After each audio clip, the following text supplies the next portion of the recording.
Salut à tous, j'espère que vous allez bien. Tout d'abord, meilleurs vœux et plein de succès en bourse pour 2024 pour celles ou ceux qui découvrent ma chaîne. Aujourd'hui, dans cette vidéo, nous allons voir ensemble trois actions que je surveille attentivement ce mois-ci en janvier. Mais juste avant, n'hésitez pas à vous abonner à ma chaîne YouTube pour être en première ligne sur l'investissement en dividendes en cliquant sur le logo en bas à droite de la vidéo et aussi à consulter les différents liens dans la description sous la vidéo. Revenons à nos moutons. Vous voyez ici le S&P 500 commence à digérer son fort rebond depuis novembre dernier. Est-ce que c'est la fin de la consolidation à court terme? Comme les grosses mains ou les investisseurs institutionnels étaient absents durant la première semaine de l'année 2024, c'est trop tôt pour le dire. Moi, personnellement, je verrais l'indice autour des 4500, 4600, voire le support des 4559 points, non loin de ce gap haussier. Et vu la belle dynamique de la moyenne mobile à 200 jours, ici, là, je le mets en pointillé, eh bien, je suis dans l'état d'esprit d'attendre des points d'entrée plus attractifs pour acheter des actions de belle qualité sous repli. Parmi les trois actions que j'ai en ligne de mire, je vais commencer par Coca-Cola. C'est pas très original comme idée d'investissement, mais il n'y a pas besoin d'avoir fait une école de commerce pour comprendre son business. C'est une marque très vendue dans la grande distribution et aussi dans la restauration. Cette action vous offre un dividende solide et en hausse depuis plus de 60 années consécutives. Vous avez affaire à un dividende aristocrate et un dividende king, c'est-à-dire des entreprises qui ont augmenté leurs dividendes depuis au moins 50 années consécutives. Ces fondamentaux sont bons. Vous avez une croissance du BPA, bénéfice par action sur 5 ans, de plus de 31%, mais à relativiser aux 6% dans les années à venir. Son ROIC, rentabilité sur capitaux investis, est de 14,2%, c'est qui est honorable pour un secteur mature. Et sa situation financière à court terme reste bonne avec un taux de couverture des intérêts qui est largement supérieur au critère de 5 de Benjamin Graham.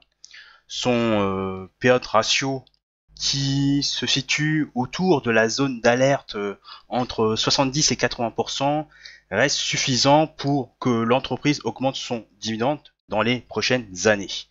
Pour ce qui est de la valorisation par rapport à sa valeur intrinsèque, eh bien l'action Coca-Cola est surévaluée, mais le marché pense que l'entreprise est capable de réaliser au moins 6% de croissance dans les 5 à 10 prochaines années.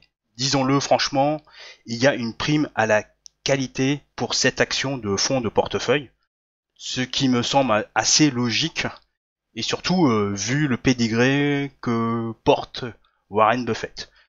Ici sur le graphique hebdomadaire, hein, vous avez eu une série de sell-off suite à la hype du traitement anti-obésité de Novo Nordisk et Eli Lilly. Le support des 52 $ a été préservé, en plus de voir les cours revenir au-dessus de la moyenne mobile à 200 semaines. La prochaine question est de savoir si c'est un rebond du chat mort ou alors c'est la préparation d'une vague de hausse en direction des prochaines résistances des 62-63 $ et surtout de son ATH en avril 2022.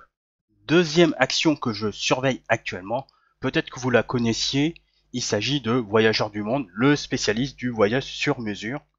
Oulala, Sauvana, c'est la misère sur la consommation, sauf que la majorité des ménages préfèrent réduire leur consommation de biens et de services non essentiels à la vie courante au profit des vacances. C'est un changement d'habitude de consommation qui a tendance à être durable à cause de l'inflation. Et juste pour info, on ne reviendra plus au prix d'avant.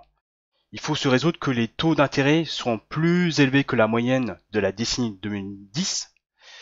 Donc ne rêvons plus de la planche à billets des banques centrales et des taux zéro sans limite. Les fondamentaux de Voyageurs du Monde sont bons. Vous avez une croissance du BPA sur 5 ans de 9,4%, un ROIC proche de 10%, mais qui pourrait s'améliorer si l'entreprise parvenait à augmenter ses bénéfices dans les années à venir. L'entreprise a plus de cash que de dettes. Et puis, sa situation financière à court terme reste bonne, avec un taux de couverture des intérêts supérieur à 5. Vous avez donc une small cap qui n'a aucun mal à proposer un dividende en hausse à 3 euros contre 2,5 euros l'année dernière, avec un payout ratio ou ratio de distribution de 31,5%. Et si je me focalise sur la méthode d'actualisation via la croissance des bénéfices futurs, en me basant sur une croissance de 12%, eh bien, l'action Voyageurs du Monde reste bon marché. Qu'est-ce que cela signifie? Eh bien, l'action est sous-évaluée, et donc une marge de sécurité à l'achat. Et deux, le marché pense que Voyageurs du Monde ne peut pas faire mieux que 12% de croissance dans les 5 à 10 prochaines années. Mais si on pouvait faire du 8 à 10% de croissance des bénéfices par action, ce serait déjà excellent dans un contexte où l'inflation reste élevée au-dessus des 2%. Ici, sur le graphique hebdomadaire, sans dessiner des lignes de support, de résistance, qui me cassent les couilles, hein, je vous le dis honnêtement, eh bien, Voyageurs du Monde se comporte bien par rapport à la hausse des taux directeurs de la BCE et par rapport à la moyenne des small caps. Donc, comme quoi, on peut trouver des bonnes affaires sur ce compartiment. Enfin, j'ai de gros yeux sur Eurofins Scientifique pour un pari osé. Pourquoi? Parce que toutes les mauvaises nouvelles sont déjà intégrées dans les cours et l'effet de base défavorable du Covid 2020-2021 est terminé. Alors oui, jusqu'à présent, on est passé de superstar à loser. Hein. Les bénéfices sont en baisse de 2022 à 2023. Idem pour le bénéfice opérationnel, le bénéfice net et donc le bénéfice par action. Et on voit que les investisseurs et les analystes financiers n'attendent rien de cette entreprise. On price même une croissance inférieure à la croissance moyenne de l'Europe, des États-Unis et Chine combinés. Donc on price le pire du pire. Mais supposons que Eurofins Scientifique affiche des résultats de 2023 moins pires que prévu et propose des perspectives de croissance en 2024 assez raisonnables. Eh bien, les analystes financiers pourraient revoir leur copie en révisant leurs estimations financières à la hausse et puis par effet d'entraînement, voir le cours de bourse d'Eurofins Scientifique explosé à la hausse pour une question de rattrapage de décote. Bien que, bon, cette décote, elle n'existe pas car on a franchement réduit sa croissance en miettes. Et si ça se passe comme sur des roulettes, vous avez donc une action en pleine recovery ou en phase de reprise qui pourrait donc faire des étincelles à la hausse, voir les cours défoncer la moyenne mobile à 50 semaines et rallier la moyenne mobile à 200 semaines, non loin de la zone de résistance des 71-72 euros. Voilà pour les 3 actions que je surveille en janvier.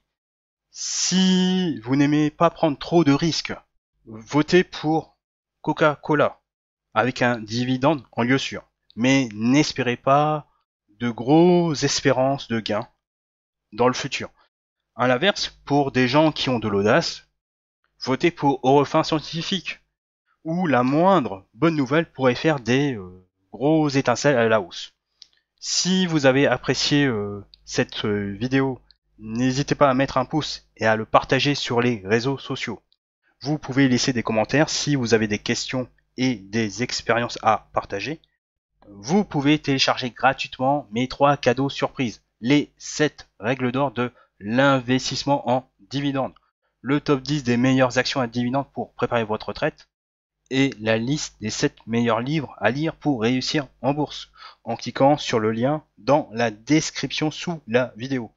N'oubliez pas de vous abonner à ma chaîne YouTube pour plus de vidéos sur les dividendes en cliquant sur le logo en bas à droite de la vidéo. Et sur ce, je vous dis au revoir et à la prochaine.